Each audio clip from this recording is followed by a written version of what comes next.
Talk a little bit about Mike's career. I just thought I'd share with you guys that we've really built a really great relationship, I feel.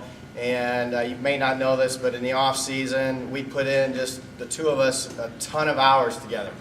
And before I start talking about Mike, I'd like to just share what I learned about spending so much time with somebody. Okay? The first thing I learned is that there can be too much of a good thing, especially during two-a-days when Mike was asked to do offensive drills for 4 hours at a time. I learned that he pretty much got sick of my voice, so I learned that there can be too much of a good thing. The second thing I learned is that if you tell a player something enough times, that it will literally stick in their head. And I realized that after several games this year when Mike would come up to me and say, during the middle of the game, I was running a play and I heard your voice. So he said that to me several times.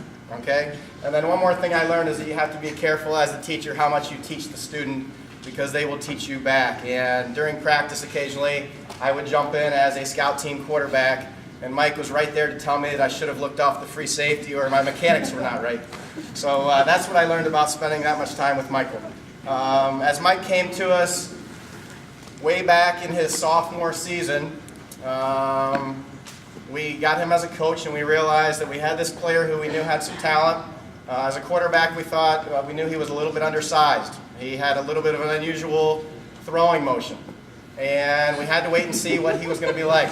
So he played in the JV games, and he kind of split some time there, and we'd say, well, you know, I'm not really sure if that's the right position for him. We'll have to look down the road. Maybe he'll change positions.